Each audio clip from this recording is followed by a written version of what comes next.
How do you know if a food truck or food trailer builder is a good one? Let's talk about that today on 10-Minute Food Truck Training. My dad works in B2B marketing. He came by my school for career day and said he was a big ROAS man. Then he told everyone how much he loved calculating his return on ad spend. My friends still laugh at me to this day.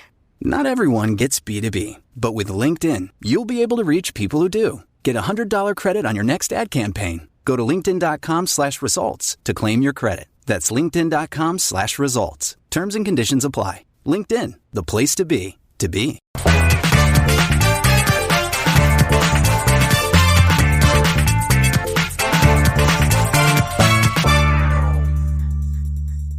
Hi, my name is Bill Moore, founder of foodtrucktraining.group, and today we're talking about buying a food truck.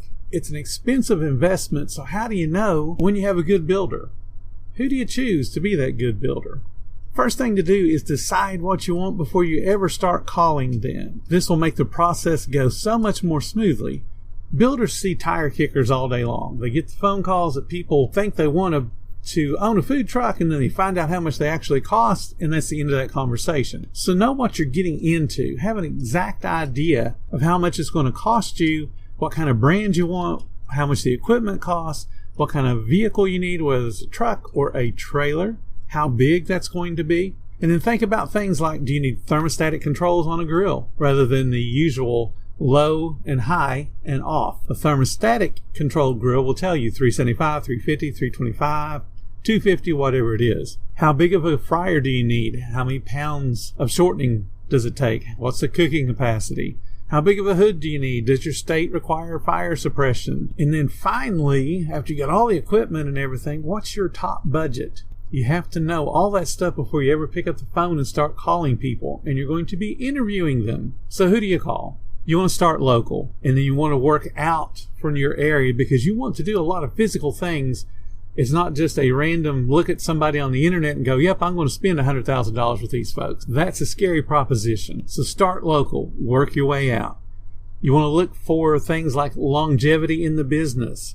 If it's somebody just popped up in the last year or so, do you really want to trust in with a $100,000 investment?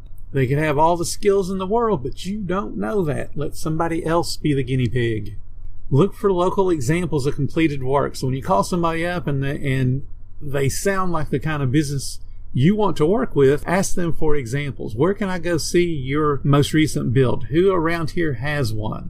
And then go talk to those owners and ask them what they thought of the build process, what they thought of the end product, how's it holding up? And then you're going to be a little detective and look on their Facebook page. Truck builders love taking photographs of the new owner with the truck build behind them, and then the thumbs up and the big smiles, and everybody's happy because they just bought a new piece of equipment.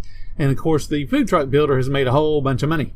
So you want to look up those Facebook pages and you want to scroll down, go as far down as you possibly can. Look for an older post 2 or 3 years ago. Look at those owners, look them up, see if they're still in business, and if they are, go talk to them.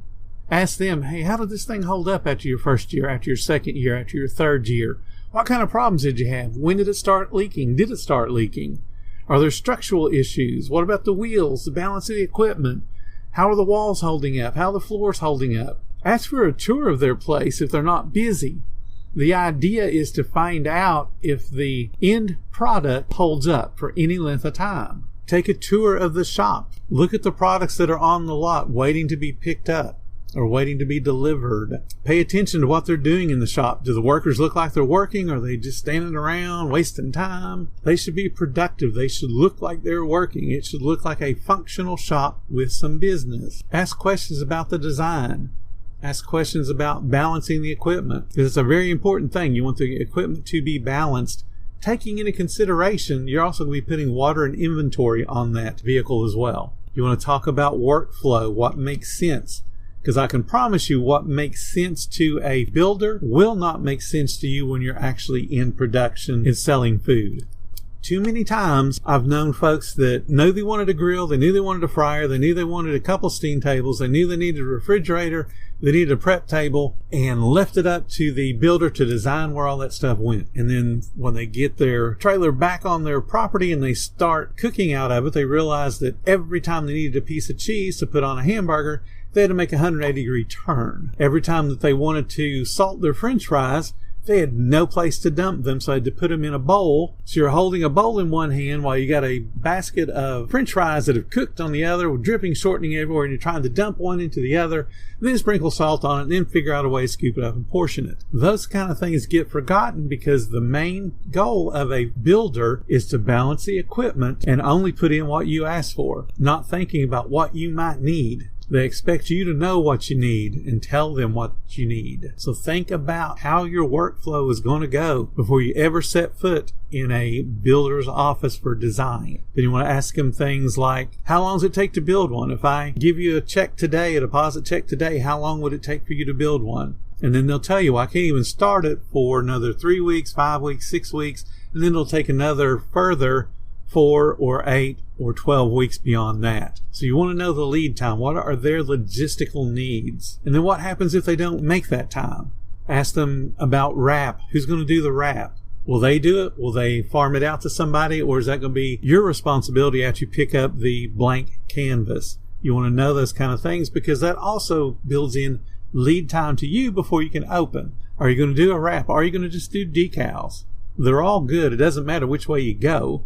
The idea is to have great food, because a food truck looks like a food truck. As long as people can tell that there's a window cut out on one side, yeah, that's not a delivery truck. That's a food truck. So it has a distinct look. So people know you're probably selling food. You want to ask about warranties. Do they have a warranty on equipment, on the structural build, on the drivetrain if it's a real truck? If you're doing a trailer, what about the axle and the wheel hubs and all that kind of thing? What are the warranties? For how long? What happens if I do have an issue? Do I call you? Do I call, whoever built the actual truck engine and the drivetrain? Who do I call for warranty work? You want to have all that stuff worked out before you ever make a commitment to buying from them. Now, let's say that they've answered all the questions, you've done inspections of products on their lot, and you talk to a couple of owners that bought some a couple of years ago, and everything seems to check out. So you go ahead and make that order. When you go to pick up the product, you're going to inspect it. You're not going to take it off the lot.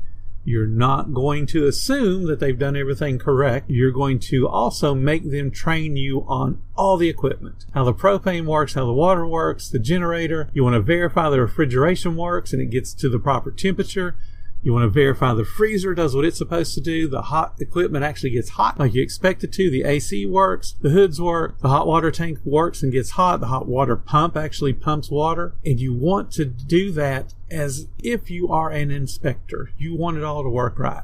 And yeah, it takes some of their time away from their day because they just want to throw you the keys and move on, and that's not going to work for you. You want to pull off that parking lot with confidence, knowing when you go to that very first event, everything's going to work the way you expect it to work. I can tell you stories about people that have bought a piece of equipment, they get it to their very first event, they're super excited, and something does not work. The water pump doesn't work right. It's installed wrong. It actually doesn't pump water, it pushes it back out. The hot water tank doesn't get hot enough.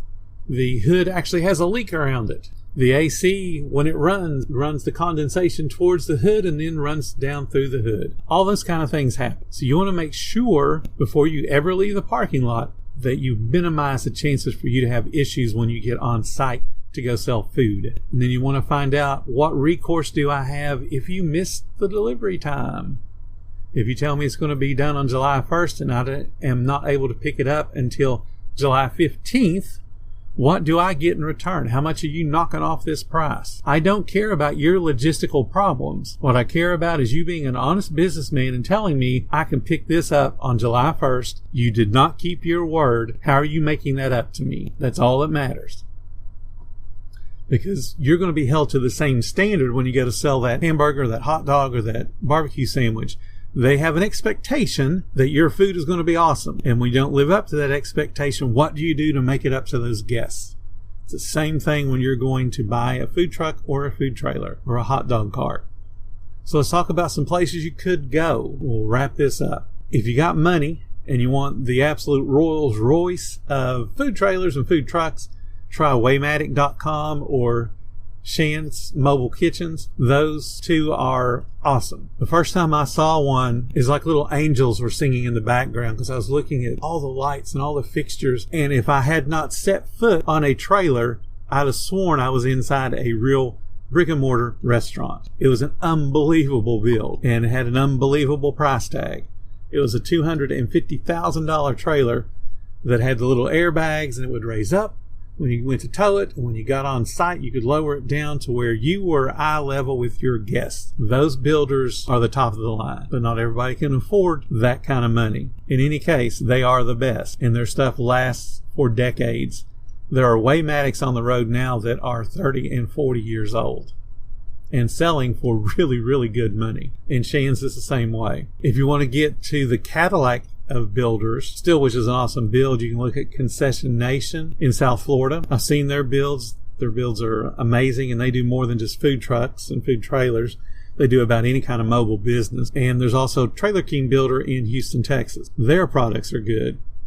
I only recommend people that I have worked with or people that I know. I don't recommend companies I do not know. So those are the only 4 that I can actually recommend with any kind of confidence. And there is a gentleman in Virginia, Joe the Cart Guy, if you want to check him out. He does excellent work as well. Those are my recommendations. I'm sure there's other builders that are just as competent as these guys, but you have to do the things I just talked about to weed out the ones that are fly-by-night that just opened up because, hey, I know how to weld, so I can build a food truck now. So thank you guys so much for listening. If you are interested in the things that I said, please consider supporting the podcast. Every little bit helps us. If you haven't joined our Facebook group, we are called Food Truck Training. That's the original name. And it will have all kinds of information to help you get started on your food truck journey. Thank you guys again so much for listening, and I will talk to you all tomorrow.